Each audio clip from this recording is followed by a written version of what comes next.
प्रिय दर्शकों, नमस्कार। एक बार फिर से उपस्थित हूं आप सबके सामने शुक्रवार के कार्यक्रम में विश्लेषण जन्म कुंडली का। इस कार्यक्रम के अंतर्गत एक कुंडली लेकर के आया हूं। शुरू करते हैं कार्यक्रम, लेकिन उस कार्यक्रम शुरू करने से पहले बता दूं, जरूर ही कार्यक्रम देखने के बाद अपनी बहुमूल्य प्रतिक्रिया दिया करिए। ये मुझे ऊर्जा प्रदान कर सकते हैं और करते ही हैं। सबसे पहले इनकी कुंडली का पंचांग बता देता हूं। आइए।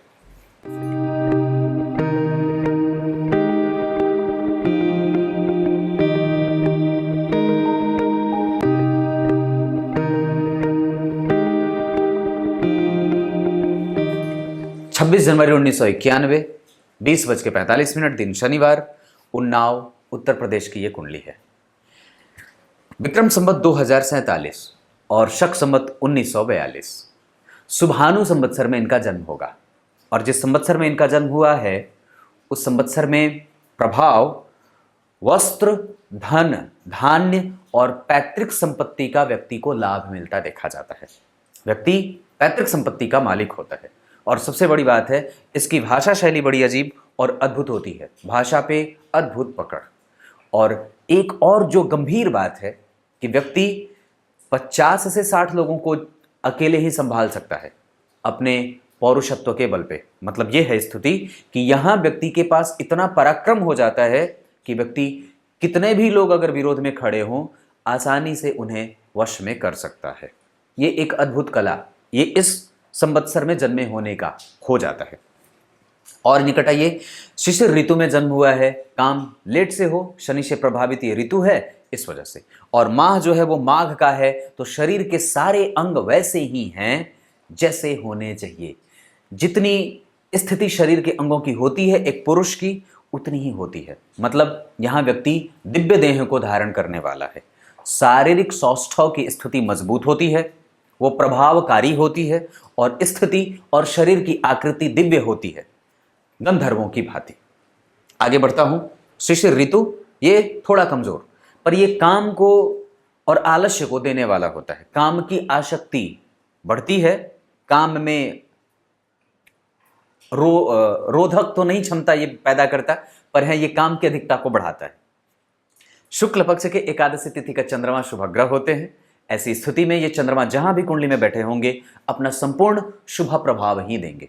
और शुक्ल पक्ष में जन्मे होने के कारण व्यक्ति का प्रभाव शुभता का लक्षण दर्शन कराने वाला होता है। अब शुभ ग्रह का चंद्रमा जहां भी बैठा हो वो निस्संदेह व्यक्ति को सरकारी क्षेत्रों से धन लाने वाला, पिता का पैतृक संपत्ति का लाभ प्राप्त करने वाला, स्वास्थ्य में श्रेष्ठ स्थिति को रखने वाला, अपने मन के अनुकूल ही उसकी परिस्थितियां उसके पहले ही बन के तैयार हैं। जैसा वो चाहता है कई बार वही हो जाता है। शुक्ल पक्ष में जन्मे होने के कारण व्यक्ति को संतति पैदा करने में कई बार मशक्कत और दिक्कत करनी पड़ती है या कई बार विपरीत परिस्थितियां बनती रहती हैं। शुक्ल पक्ष में जन्मे होने के कारण व्यक्ति का प्रभाव बड़ा विलक्षण होता है। वो प्रतिभा का धनी होता है, मजबूत इच्छा शक्ति का, जिद्दी, हठी और जल्दबाजी में निर्णय लेने में उसको मुश्किल होती है। तुरंत ही निर्णय नहीं ले सकता, वो काफी सोच विचार कर करके निर्णय लेने वाला होता है। समझ में आ रही है चीजें? आगे बढ़ता हूं। शनिवार का जन्म, यहां भी ये थोड़ी सी कठोरता। और यहां पे ये क्या होगा कि व्यक्ति को, जब व्यक्ति का जन्म शनिवार को हो तो कुंठा से ग्रसित हो जाए। तात्पर्य ये है कहने का कि व्यक्ति को वैसे ही उतने ही ऊंचे लक्ष्यों का निर्धारण करना, ध्यान से समझना, उतने ही ऊंचे लक्ष्यों का निर्धारण करना चाहिए जो उसको वो प्राप्त कर सके। नहीं तो कई बार ऐसी भी स्थितियां होती हैं कि व्यक्ति बहुत ऊंचे लक्ष्यों का निर्धारण कर लेता है और बिस्तर पे बैठे बैठे ही वो प्राप्त कर लेता है विचारों में, हाँ, पर वो धरातल पे कई बार फलित नहीं होते। और शनिवार को जन्मे लोग मोटे नख, मोटे बाल, मोटे रुक्ष केशों को धारण करने वाले होते हैं। थोड़े सांवले भी होते हैं, पर कई बार ये कई चीजों पे निर्भर भी करे अगर, तो भी शनिवार को जन्मे जो लोग होते हैं उनके मानसिक जो इच्छा की पूर्ति होती है वो थोड़े लेट से हो, विलंब से हो। और चाहे कितना भी इनको उड़ेल दो, ये कभी भी असंतुष्ट ही रहते हैं। मृत्यु के सैया पे लेटे रहेंगे, पूछा जाएगा इच्छा पूरी है, कुछ करना चाहते हो, फिर भी बोल देंगे ये काम बाकी रह गया, ये नहीं होना चाहिए। ये बात है। रोहिणी नक्षत्र व्यवसायिक सोच को लेकर के आगे बढ़ने वाला, व्यक्ति की उत्पादक क्षमता बेहतरीन होती है, दिमाग में हर समय कोई ना कोई बात चलती होती, और कभी भी वो शांत नहीं रहता है, एक जगह पे स्थिर नहीं, हमेशा ही व्यसनों में लिप्त रहने वाला। रोहिणी नक्षत्र का प्रभाव तो बुरा नहीं कहूंगा, पर हाँ, ये इच्छा शक्ति बड़ी जागृत करता है और व्यक्ति को कभी भी शांत नहीं बैठने देता है। वो हमेशा भौतिकवादी युगों में भ्रमण करने वाला, भौतिकवादी परिस्थितियों में भ्रमण करने वाला हो जाता है। ऐन्द्र योग में जन्मा व्यक्ति राजा के सदृश होता है। ऐन्द्र योग मतलब इंद्र के सदृश। अब इंद्र कैसे हैं? उनके पास काम भी है, उनके पास क्रोध भी है, उनके पास दया भी है। मानधाता का नाम तो सुना होगा। मानधाता जिसने जो बड़े प्रतापी हुए थे, उनको इंद्र के ही उंगली से उनको दुग्धपान कराया गया था। वो इंद्र के पास दया नहीं होती तो वो मानधाता नहीं पैदा होते। पैदा तो हो जाते, लेकिन वो उनको भोजन का प्रभाव नहीं दिखता, या फिर उनको भोजन की समस्या हो जाती, वो बच्चा तुरंत ही जन्मा था। तो इंद्र के ही प्रभाव के कारण वो बात भी विकसित हुई थी। आगे बढ़ता हूं। इंद्र योग के बाद विष्टिकरण, वैश्यवर्ण और मनुष्य गण। अब इसका प्रभाव थोड़ा और आपको निकट से समझाता हूं, जरा निकट बैठना मेरे। वैश्य वर्ण के होने के कारण व्यक्ति जब पूजा करने बैठेगा तो उसको सारी सामग्री पहले से तैयार चाहिए। वैश्य योग में जन्मे होने के कारण, वैश्य वर्ण में जन्मे होने के कारण व्यक्ति राजसिक हो जाता है और बैलेंस बनाने वाला होता है, झगड़ा नहीं करना चाहता, अपना काम स्वार्थ से युक्त होकर के निकालना चाहता है, और सामने वाले को उसको पता है कि कौन सी बात पसंद है तो वही वो बात बोलेगा जो सामने वाले को पसंद है। हाँ, ये पक्की बात है। और किसी का भी अनादर नहीं करना चाहता है, खास करके समाज के प्रतिष्ठित लोगों का। जो समाज में प्रतिष्ठित वर्ग है उसको वो अपने अनुकूल बनाना चाहता है। गौर करिए, जब भगवान श्री कृष्ण राजा बने थे तो क्या हुआ था? जितने भी वहाँ के ग्वाल बाल थे और जितने भी वहाँ के बनिया लोग थे जो व्यापार करते थे, वो सब वापस आ गए थे कंस के शासन के बाद, क्योंकि उनको कंस ने भगा दिया था और उनके विपक्ष में चला गया था वो। इस वजह से तो होता क्या है कि ये बनिया बुद्धि या बनिया के तरह दिमाग को लगाने वाला, ब्राह्मण होने के बावजूद व्यक्ति के अंदर वो विचार होते हैं। वो झगड़ा नहीं करना चाहता किसी से और अपना काम साधना चाहता है। मनुष्य गण के होने के कारण व्यक्ति के पास ईर्ष्या, द्वेष भी है, छल, कपट, मद, मात्सर्य, लोभ और क्रोध भी है। 16 कला का व्यक्ति संपन्न हो जाता है, भगवान से भी आगे, मतलब वो इंसान हो जाता है। परमात्मा बनने की देर है, वो बनने का प्रयास बाकी रहेगा और वो करना ही होगा। ये पंचांग था। अब इनकी कुंडली में एक एक ग्रह पे चर्चा करूंगा, बने रहिएगा कार्यक्रम के अंतिम से।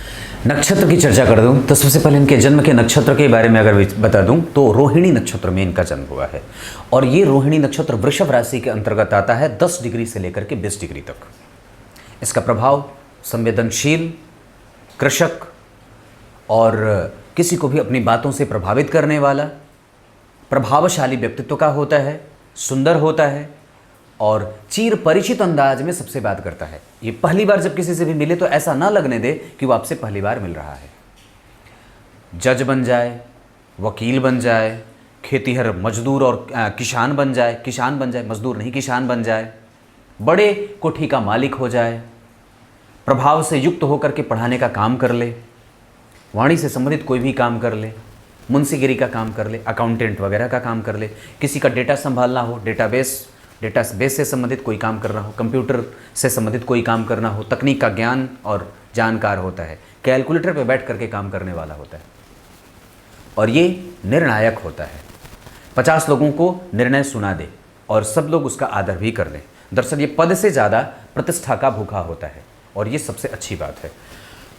इतना ज़्यादा तुरंत ही किसी की बातों में आकर के अपने प्रभावों को विकसित करता है, और इतना ज़्यादा किसी दूसरों से प्रभावित होता है कि उसकी बोली और किसी की बोली गई बातें उसको कभी भी भूलती नहीं है। वो उसको हमेशा ही रिवाइंड करता रहता है और उसके बदला लेने की फिराक में हमेशा रहता है। वो प्रतिक्रियावादी है और कभी भी किसी को ऐसे नहीं जाने देगा। वो प्रैक्टिकल भी है और आध्यात्मिक भी है, मतलब एक तरफ जहाँ उसके पास स्पिरिचुअल ज्ञान भी है, वहीं उसके पास टेक्निकल क्षेत्र का ज्ञान, जानकार भी है। ये दोनों ही चीज़ों का साम्य रोहिणी नक्षत्र वालों में देखने को मिलता है। यह नक्षत्र सुंदर बनाता है, व्यक्तित्व और विशाल आंखें, व्यक्तित्व विशाल और विशाल ही नेत्र, भ्रिकुटियां तनी हुई और सुंदर कपोल को रखने वाले होते हैं। अब काफ़ी है, आगे बताता हूँ। सबसे पहले चर्चा सूर्य की कर लेता हूँ। इनकी कुंडली में सूर्य धनु, ये सिंह लग्न की कुंडली, लग्न के अधिपति सूर्य जा करके बैठे हैं छठे भाव में, और किसके साथ? तो शनि और राहु के साथ। अब जरा विचार करना, तो यहाँ पे मकर राशि बनी, राहु मकर के, शनि मकर के। अब ये दोनों अपने साथ बैठे, पर एक एक प्रभावों को विकसित होने से पहले एक एक ग्रह के डिग्री को सबसे पहले बता देता हूँ। अब सबसे पहले इनकी कुंडली में चर्चा सूर्य की कर लेते हैं। अब ध्यान से समझना, बड़ी गंभीरता से। यहाँ एक बात बता दूं, विश्लेषण जो ये करता हूं इसमें मैं लगभग सभी सूत्रों को अप्लाई करने का प्रयास करता हूं और उसके आधार पर ही निर्णय देता हूं। तो सबसे पहले चर्चा लग्न के अधिपति। इनकी कुंडली में सबसे पहले मैं ये बता देता हूं कि सबसे अच्छी स्थिति क्या है। तो सबसे अच्छी स्थिति की ये व्यक्ति की कुंडली में सिंह लग्न है, ये सबसे अच्छी स्थिति है। दूसरी सबसे अच्छी स्थिति क्या है कि लग्न के अधिपति छठे में बैठे हैं, पर यह सबसे अच्छी स्थिति होने के साथ साथ ये कमजोर भी हो सकती है। ये अच्छी इसलिए है कि व्यक्ति को जुझारू बनाएगी। ये अच्छी इसलिए है क्योंकि वो व्यक्ति को प्रतिक्रियाओं में और प्रतियोगिताओं में जीत दिलाती है। ये दूसरी सबसे अच्छी बात है। इस कुंडली की सबसे अच्छी बात है कि जन्म कुंडली में पंचम भाव में बुध बैठे हैं, जो पंचम भाव में बड़े अच्छे परिणाम देने वाले हो जाते हैं। व्यक्ति को बुद्धिमान, कुशाग्र बुद्धि का और भगवत भक्त बनाते हैं, और साथ ही साथ ये लाभ के अधिपति होकर के लाभ को देख रहे हैं, तो कई प्रकार से जीवन की समस्त प्रकार की इच्छाओं की पूर्ति करने वाले भी होते हैं। ये तीसरी सबसे अच्छी बात थी। चौथी सबसे अच्छी और सबसे अच्छी बात, चंद्रमा और मंगल का एक साथ बैठना। इस कुंडली के लिए भाग्येश होते हैं मंगल, और वो चंद्रमा उच्च के बैठे हैं। ये मैंने क्यों कही थी कि ये बात अच्छी है, चंद्रमा सूर्य वाली बात, कि लग्न के अधिपति होकर के छठे में बैठे हैं। बताता हूं।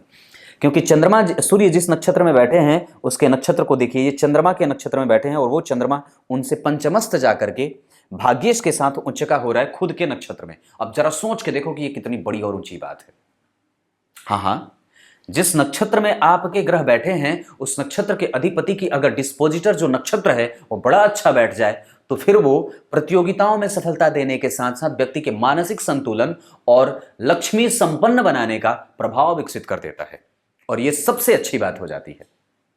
इस वजह से मैंने बात कही थी कि इनकी कुंडली में सूर्य लग्नेश होकर के अष्टम भाव या छठे भाव में गए हैं, चलो अच्छी बात है, पर वो अति शत्रुता का भाव रखेंगे। थोड़े से अति शत्रुता के भाव में होने के कारण उनका अपना जो प्रभाव है वो लिमिटेशन में आ जाएगा, लेकिन इसका मतलब ये नहीं है कि उसके पास बल नहीं रहेगा। वो अवस्था में देखिए 12 डिग्री का है, युवावस्था, अति शत्रुता का भाव, थोड़े से शत्रु होंगे पर कोई नहीं, उसको कोई हरा नहीं सकता है, क्योंकि शनि वहां खुद बैठे हैं। सूर्य और शनि एक साथ बैठने के कारण कई बार व्यक्ति अपने मन का करेगा, किसी की बात ना सुने, इस वजह से परिवार में हेडक बढ़े, लेकिन सुख मिलता रहे, क्योंकि ये चंद्रमा और मंगल का प्रभाव यहां विकसित होगा। चंद्रमा उच्च के, मंगल अपनी राशि को, भाग्येश की दृष्टि अगर चतुर्थ भाव पे पड़ जाए तो व्यक्ति माता का सुख, माता से सुख, माता को सुख देता है, प्राप्त करता है और उसका भक्त होता है। और सबसे अच्छी और भी ऊंची बात यह भी हो जाती है कि दशम स्थान में चंद्रमा और मंगल का एक साथ बैठना व्यक्ति की कुंडली में धर्म कर्माधिपति और साथ ही साथ व्यक्ति को संपन्न बना देता है। उसके कैरियर को दिशा देने की कोई आवश्यकता नहीं होती है, वो तुरंत ही मिलता रहे। ये एक अच्छी बात है। सूर्य का प्रभाव गुरु से प्रभावित, गुरु उच्च के, तो जन्म कुंडली में गौर करिए तो शुक्र और बुध ये पुरुष राशि में बैठे हैं।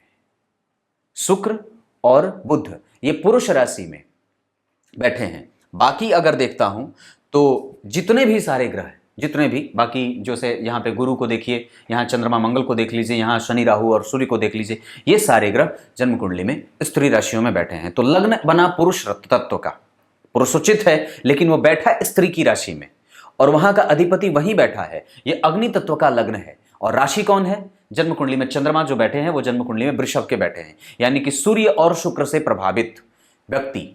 यानी कि एक तरफ व्यक्ति की महत्वाकांक्षा ऊंची है, क्योंकि सूर्य है, तो वो किधर जा रही है? भौतिकवादिता की तरफ, भौतिकीय सुखों की तरफ, क्योंकि मंगल वहां बैठा है।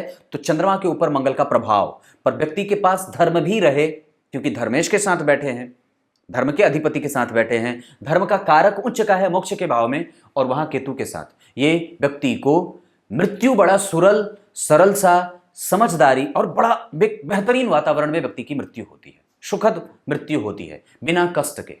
और कई बार 12वां भाव जब उच्च का हो जाए, पुष्य नक्षत्र में गुरु, तो गुरु पुष्य योग नक्षत्र बन जाए, गुरु पुष्य योग का निर्माण बने, वहां केतु भी बैठे, वहां से उनकी 9वीं दृष्टि यहां पड़े स्वयं की राशि पे। ये अद्भुत संयोग जहां व्यक्ति के समस्त पुण्य का लाभ मिल जाता है।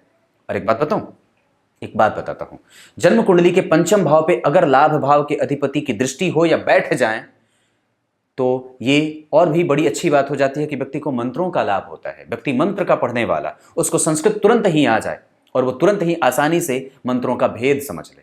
मंत्रों का पढ़ने वाला, बुद्धिमान, तीव्रता से किसी भी चीज को सीखने वाला, समझने वाला, अपने प्रभावों को मजबूती से रखने वाला होता है। और कभी भी उसको इस बात का गुमान भी वो व्यक्ति कर सकता है कि उसकी मेमोरी पावर बड़ी तेज है, वो याद करने की क्षमता से लैश है, क्योंकि यहां धनु राशि बन रही है। अलग बात है उसकी पढ़ाई में कभी कभी विलंब की स्थिति, कभी कभी व्यवधान की स्थिति आ सकती है, लेकिन अंक कमजोर ना मिले, क्योंकि यहां के अधिपति उच्च के हैं। बाहर जाकर के अगर व्यक्ति प्राप्त करे तो उसको अच्छे अंक प्राप्त हो सकते हैं, क्योंकि 12वें भाव में जाकर के गुरु उच्च के हुए हैं।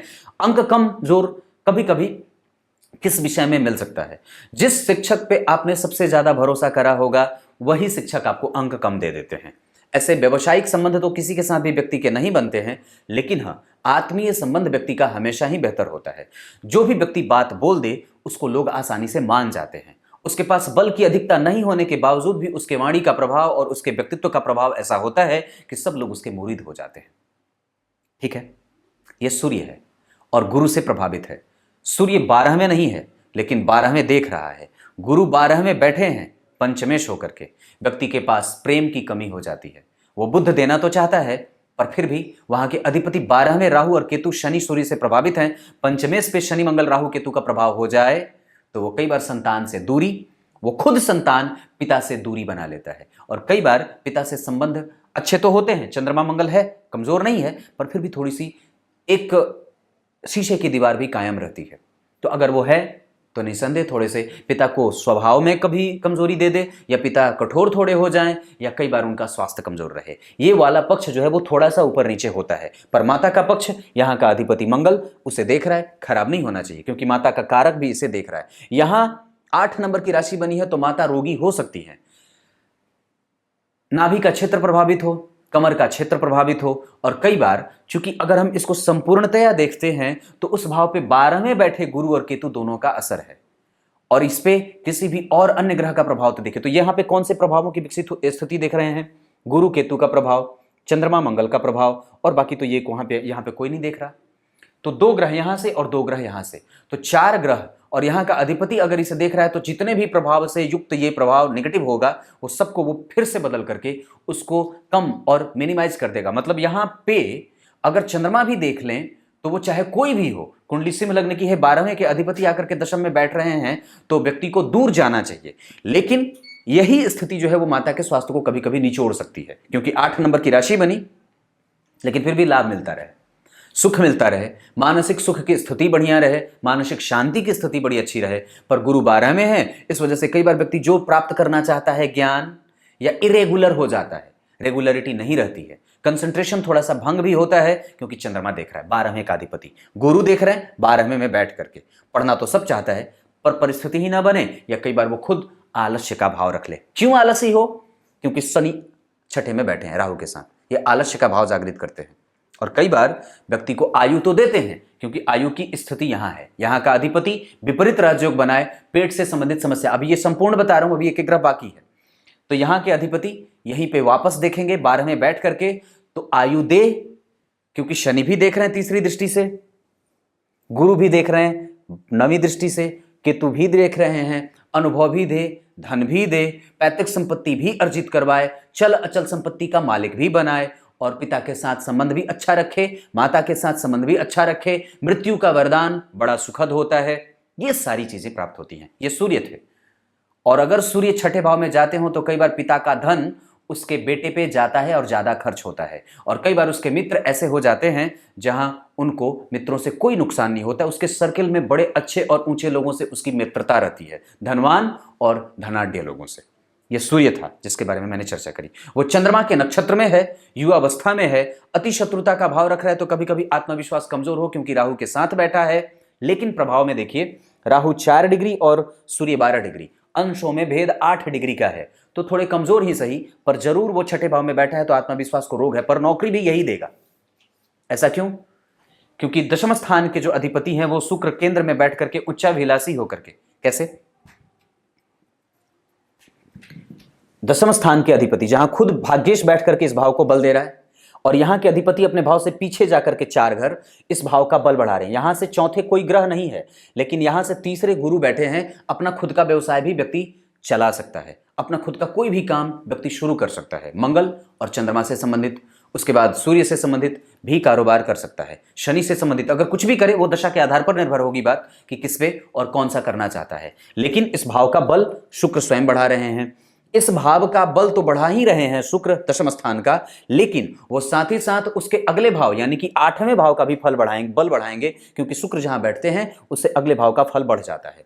तो कैसा बल मिलेगा? तो पैतृक संपत्ति का लाभ बढ़े, व्यक्ति के पास तर्क की शक्ति बढ़े, व्यक्ति के पैतृक संपत्ति का बल बढ़े, उसके बाद व्यक्ति के तर्क की क्षमता, व्यक्ति के डिग्री के प्राप्त करने की क्षमता, और उसके बाद उसके पास इल्यूजन भी होता है, वो भ्रम में भी जाता है, वो स्वप्न देखता है, उसके दिमाग में अंदर जो कैलकुलेशन चलते रहते हैं वो संगीत है, जिसको ना तो छुआ जा सकता है ना तो महसूस करा जा सकता है, वो सिर्फ सुना जा सकता है। वो सॉफ्टवेयर से डेवलपमेंट से युक्त होकर के कोई भी काम कर सकता है, वो ऐसा कोई भी काम कर सकता है जो दिखे नहीं पर है जरूर।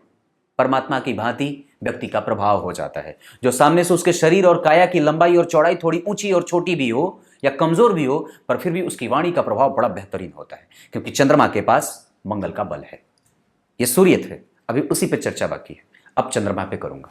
चंद्रमा की बात जब करते हैं तो इस कुंडली के लिए वो 12वें के अधिपति उच्चस्थ होकर के बैठे हैं अपने नक्षत्र के, और गुरु से तृतीय एकादश में। ये ठीक नहीं है। गुरु ये सोचते हैं कि मुझे चंद्रमा का संग मिल जाए, चंद्रमा ये सोचते हैं कि मुझे गुरु का संग मिल जाए, पर वो मिल नहीं रहा। ऊपर से गुरु 12 में, थोड़े कमजोर, राहु केतु से प्रभावित, सूर्य जन्म कुंडली का लग्नेश गुरु से दृष्ट है, तो एक बड़ी अच्छी तरीके से नैतिकता का भाव भी रहता है, पर व्यक्ति कई बार बड़ा क्रोधी हो जाए। चंद्रमा पे मंगल का प्रभाव और गुरु 12 में राहु केतु के असर में, सूर्य रोग है, इस वजह से व्यक्ति को कई बार ईगोइस्टिक नेचर का बना दे।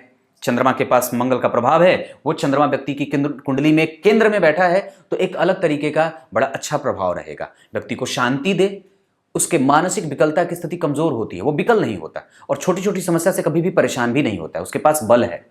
ये एक अच्छी स्थिति है। यहाँ पे चंद्रमा का प्रभाव बेहतर है। चंद्रमा से संबंधित अगर व्यक्ति को कोई काम करना हो, अगर किसी भी व्यक्ति के साथ अगर व्यवसाय करना चाहे, तो व्यक्ति आसानी से मिथुन लग्न वाले और मिथुन राशि वालों को पकड़ सकता है।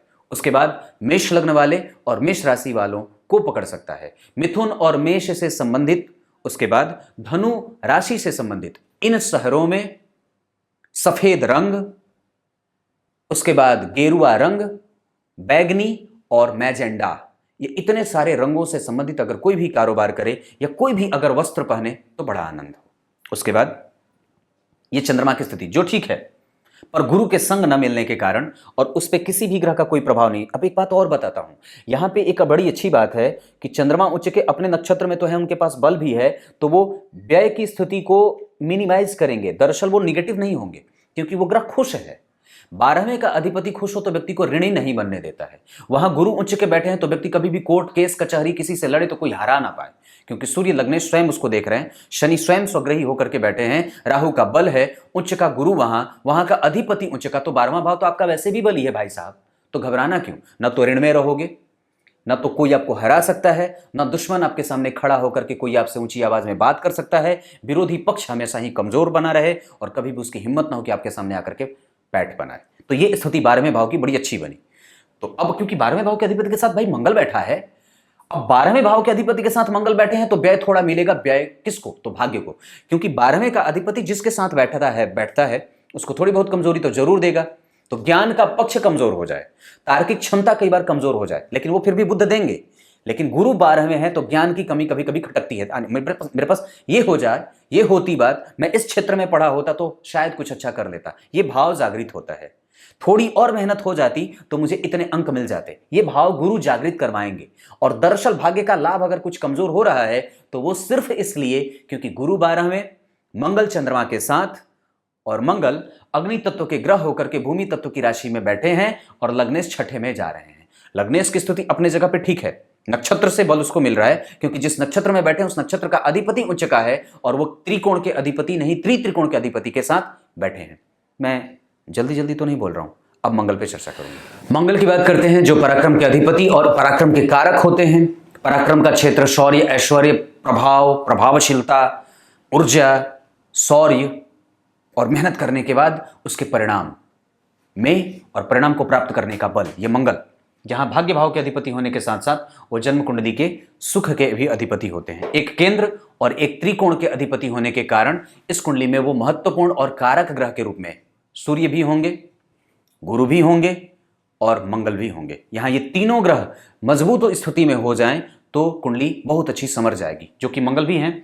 जिस नक्षत्र में बैठे उस नक्षत्र का अधिपति स्वयं लग्नेश होकर के छठे में बैठा है। इस वजह से मंगल के प्रभावों को थोड़ा कमजोरी मिलेगी, क्योंकि वो बैठा अच्छा नहीं है, छठे में बैठे हैं, अपने शत्रु के भाव में रख रहे हैं। और मंगल का प्रभाव यहां पे उत्तरी 7 डिग्री 37 कला, तो इस आधार पर ये वृद्ध अवस्था में हो जाएंगे। तो मंगल का प्रभाव वृद्ध है और जिस नक्षत्र में बैठे उस नक्षत्र से उसको बड़ा कमजोर बल मिल रहा है। लेकिन इतनी तो बात है कि वो भाग्य का अधिपति होकर के दशम में बैठा है, तो त्रिकोण राजयोग और धर्म कर्माधिपति योग लगाए। व्यक्ति को शुद्ध शालीनता से युक्त ऐसे धर्मों से, ऐसे कर्मों से पैसे आते हैं जहां वो किसी का गला नहीं काटता है और अपने पराक्रम के बल पे, अपने क्रोध के बल पर अपने प्रभावों को विकसित कर लेता है। धर्म भाव का अधिपति कर्म में बैठ करके लग्न को देख रहा है। व्यक्ति गलत होते कभी भी नहीं देख सकता है, यही तो है कुंडली अध्ययन, और क्या है। व्यक्ति कभी भी जो काम करेगा वो धर्म से युक्त होकर के करेगा। उसको बल चंद्रमा का मिल रहा है, जो कि 12वें का अधिपति है। उसके कर्म में और उसके धर्म में व्यय भी उसी तरीके से, उसी अनुपात में होता रहे। पैसे इकट्ठा करने में कई बार मशक्कत और दिक्कत होती है।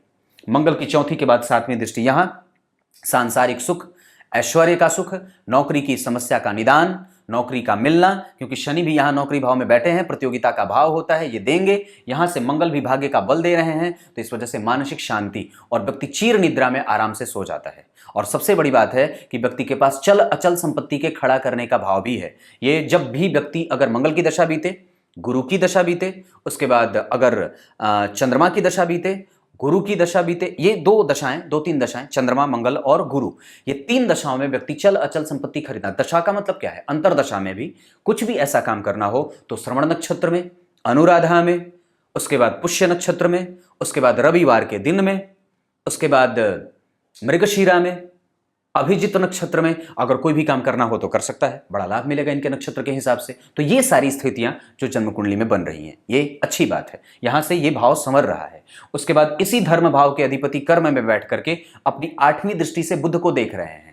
इस हिसाब से व्यक्ति अगर शिक्षक बनने का भी प्रयास कर ले कभी, तो आराम से बन सकता है। कंप्यूटर से जुड़ करके अगर कोई भी काम करना चाहे तो कर सकता है। सॉफ्टवेयर से संबंधित अगर कोई भी जुड़ करके काम करना चाहे तो आसानी से कर सकता है। अकाउंटेंट वगैरह बनना चाहे तो कर सकता है। जमीन से संबंधित प्रोजेक्ट अगर कोई हासिल करना हो तो वो कर सकता है। सरकार से जुड़ करके कोई भी काम करना हो आसानी से कर सकता है।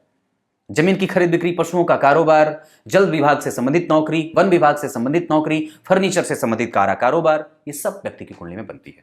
आगे बढ़ूं, अब बुध पे आता हूं। अब बात सिंह लग्न की कुंडली के लिए बुध की करते हैं, जो बुद्धिमत्ता का कारक होता है। वैसे इस कुंडली में वो अशुभ होते हैं, क्योंकि वो लाभ के अधिपति के साथ धन भाव के अधिपति होते हैं। धन वाला सेक्टर उनको मिला है, लेकिन वो यहां से स्वतंत्र हो जाएंगे, क्योंकि 12वें भाव में जो राशि बनती है वहां का अधिपति अब इस बात पे निर्भर करता है कि वो बैठा कहां है।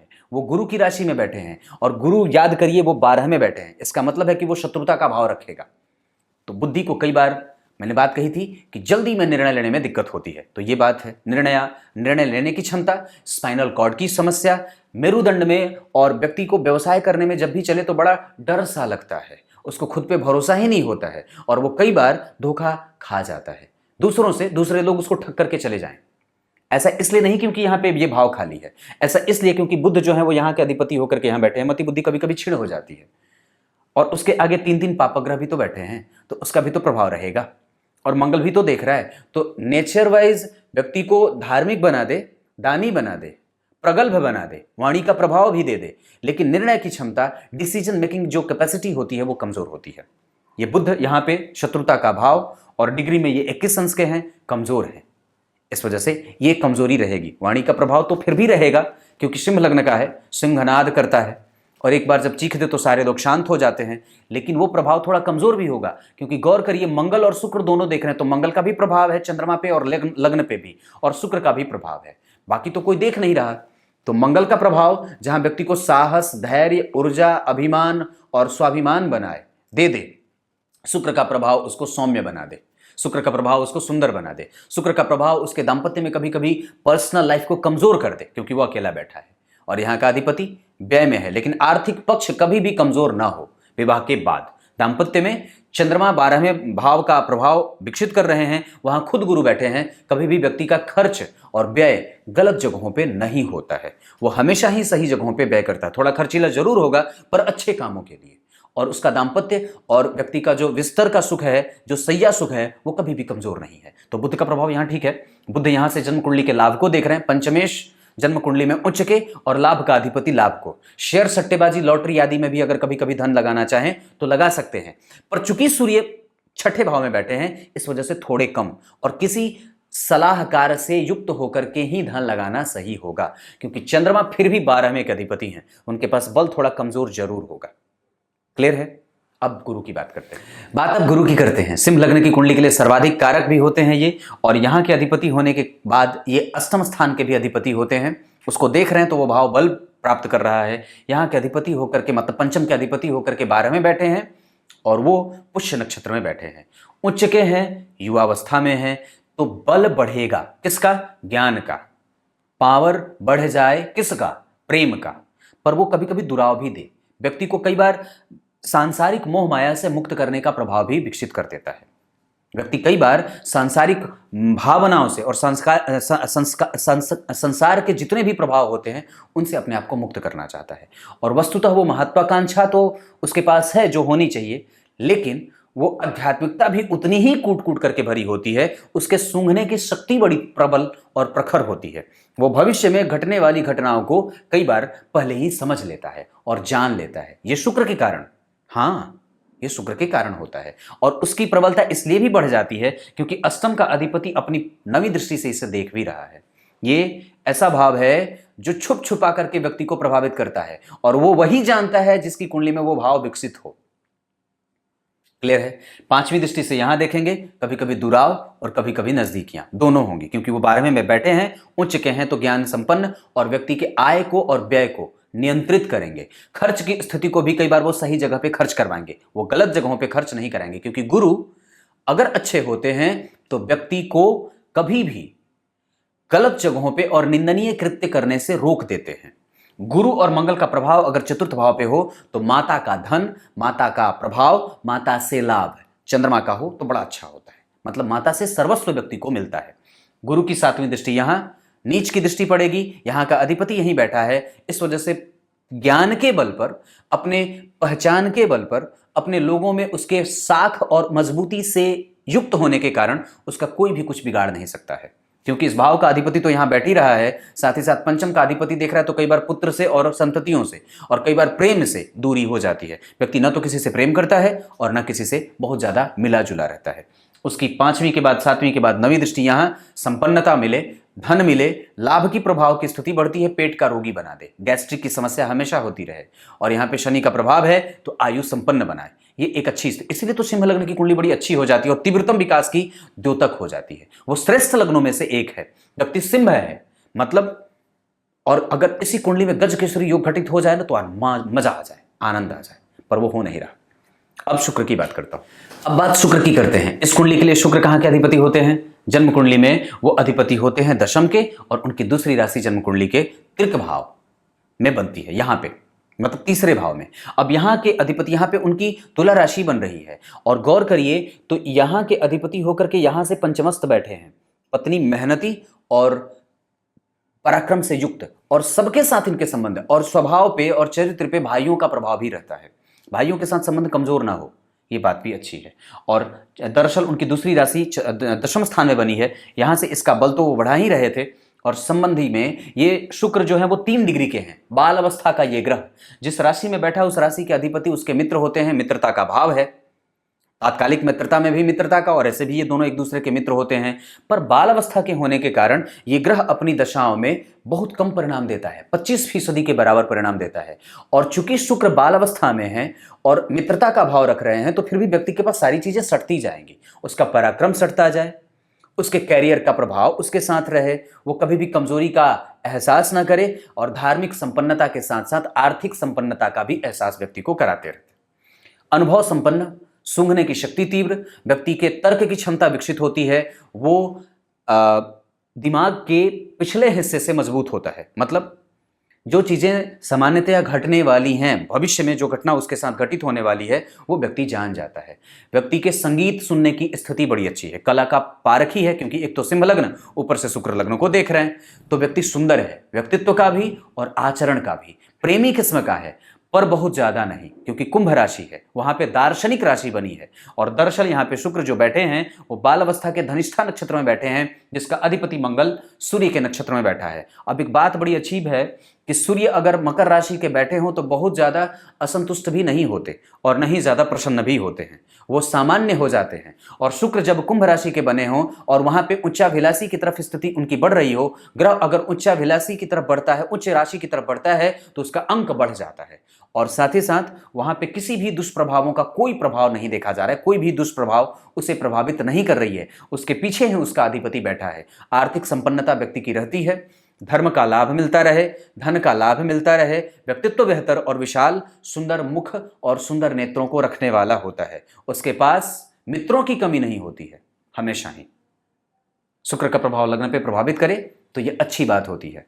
तो अब शनि की बात करते हैं। जन्म कुंडली में अब चर्चा शनि की करते हैं, जो इस कुंडली के लिए कमजोर प्लैनेट के रूप में जाने जाते हैं। सप्तम और छठे के अधिपति, पर सप्तम के अधिपति होकर के छठे में बैठे, और सप्तम भाव के अधिपति अगर गुरु से दृष्ट हो, जो कि जन्म कुंडली के पंचमेश होते हैं, तो फिर भी दाम्पत्य में प्रेम रहेगा। तो दाम्पत्य में जाने से व्यक्ति को डरना नहीं चाहिए, और किसी भी तरीके से मैं नहीं समझता हूं कि उसको ना नुकुर की स्थिति में भी होना चाहिए। ये कुंडली दाम्पत्य की दृष्टि से कमजोर नहीं है, क्योंकि इस भाव के अधिपति जो हैं वो गुरु से देखे जा रहे हैं, पर थोड़ी सी कमजोरी वहां पे अपने ही कारण, चूंकि व्यक्ति सिंह का है, तो सिंह लग्न से प्रभावित होने के कारण, वृषभ राशि से प्रभावित होने के कारण, कई बार वो अपने ही जिद के कारण अपने आप को कष्ट में डाल देता है।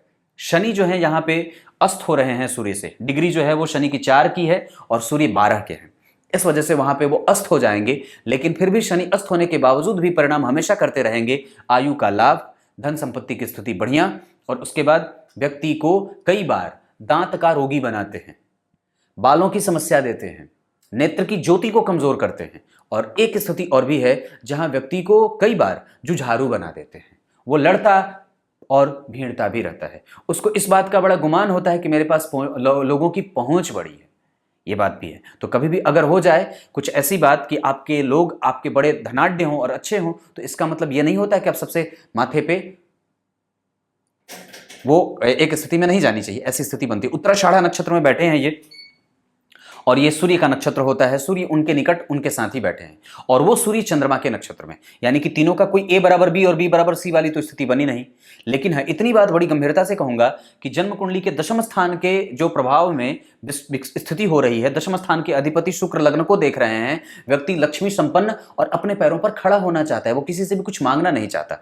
और उसके बाद व्यक्ति की कुंडली में यही शनि नौकरी भी दिलवाएंगे। यहां से देखिए उच्च की दृष्टि से यहां देखेंगे 10वीं दृष्टि, यहां से 7वीं दृष्टि से गुरु के प्रभाव, तो गुरु और शनि का प्रभाव व्यक्ति को तार्किक बनाए और अंधभक्त ना बनाए। धार्मिक बनाता है पर अंधभक्त नहीं होता, वो तर्क करेगा और तब जाकर के उसके किसी भी बात का वो प्रमाण सिद्ध जब तक नहीं होता है तब तक वो कुछ भी कर नहीं सकता है। तीसरी दृष्टि से आयु को वृद्धि दे रहे थे, और 10वीं दृष्टि से यहां जब देखेंगे तो व्यक्ति के भाइयों के साथ संबंधों को बड़ा लाभ मिलता है। व्यक्ति पराक्रम का संपूर्ण परिणाम प्राप्त कर देता है। ऐसा इसलिए क्योंकि चंद्रमा के पास मंगल का बल, चंद्रमा के पास उच्चत्व का बल, अपने नक्षत्र का बल मिल रहा है। सूर्य और शनि यहां बैठे हैं, व्यक्ति को सरकारी नौकरी के क्षेत्र में पहले प्रयास कर लेना चाहिए, उसके बाद किसी अपने काम में जाने का, क्योंकि आप सिंह लग्न के हो, आप किसी भी तरीके से प्राइवेट सेक्टर में जाओगे तो नुकसान हो सकता है, या कई बार मशक्कत ज्यादा करनी पड़े, वहां का काम आपसे होगा नहीं। ऐसा इसलिए क्योंकि प्रतियोगिताएं वहां ज्यादा हैं और आप प्रतियोगिता से थोड़े बचते भी हो। वैसे हो तो प्रतियोगी और कमर बांध करके लड़ने वाले भी हो, लेकिन कई बार आपसे वो बात, वो छोटी प्रवृत्ति जो आजकल होती हैं कई बार काम करने वाले जगह पे, वो आपसे बर्दाश्त नहीं हो। आपका ज्ञान आपके साथ है और वो मोक्ष की तरफ ज़्यादा भाग रहा है। व्यक्ति किसी भी कंपटीशन में अपने आप को नहीं रखना चाहता है और न ही किसी से अपनी तुलना करना चाहता है। वो सर्वज्ञ है और कर्तव्यनिष्ठ है क्योंकि सिंह से प्रभावित है। वो लालची नहीं है और न ही किसी के प्रभाव में आकर के अपने प्रभावों को कमजोर करने वाला है। वो किसी की चिरौरी नहीं करेगा और हमेशा ही अपने प्रभावों को लेकर के उन्मुक्त विचरण करने वाला होता है। क्लियर है? राहु और केतु।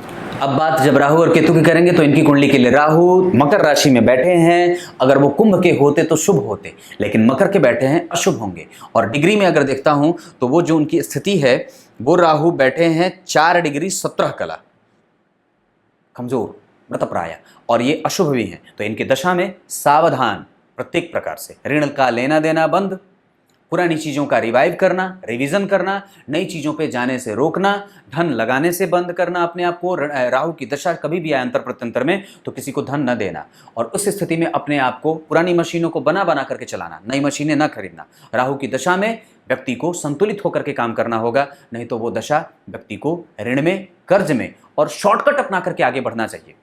जितना ज़्यादा हो सके शारीरिक मेहनत बढ़ा दीजिए और पैसे लगाने से बचना होगा। ये बात है। राहु की स्थिति यहाँ पे है, ये उच्च की दृष्टि देखेंगे, ये अच्छी बात है। कर्म के लिए वो प्रभावकारी है। व्यक्ति को कई प्रकार से कंस्ट्रक्शन के क्षेत्र में, वन विभाग मैंने बताई, लकड़ियों का कारोबार, टेक्निकल क्षेत्रों में सॉफ्टवेयर का कारोबार और फर्नीचर से संबंधित, उसके बाद दूध से संबंधित, जल से संबंधित, ये सारी चीज़ें आपकी कुंडली में बनती हैं। राहु का प्रभाव यहाँ है, वो व्यक्ति को कई बार जिद्दी बना दे, हठी बना दे, गुस्सैल बना दे, प्रवृत्ति हिंसक बना दे। ये आपकी कमजोरी है। गुरु 12 में है, व्यक्ति तार्किक बड़ा हो जाता है और कई बार अपने से बड़ों को भी ज्ञान देने से चूकता नहीं है, क्योंकि सूर्य नीचे पीछे और गुरु 12 में और व्ययात्मक। तो ये स्थिति नहीं होनी चाहिए। आपका आदर ये सिद्ध करता है किसी को देना कि आप स्वयं आदरणीय हो। हाँ, आपका आदर किसी को देना ये स्वयं सिद्ध कर देता है कि आप आदरणीय हो भविष्य के लिए।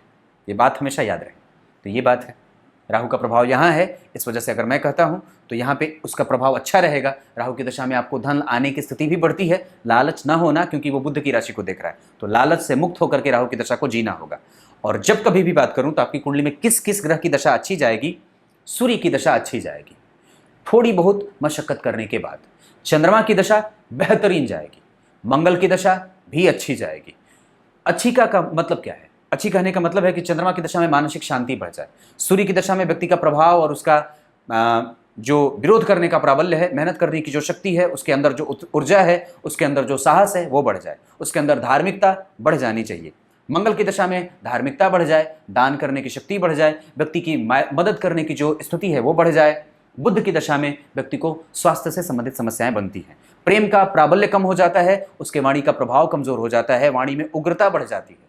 बुध के बाद गुरु की दशा में व्यक्ति का व्यय बढ़े पर संतुलन की तरफ बढ़े। वो कमजोर नहीं होगा, वो अच्छा है। प्रेम की स्थिति बढ़ती है और व्यक्ति के काम की शक्ति बढ़ जाती है।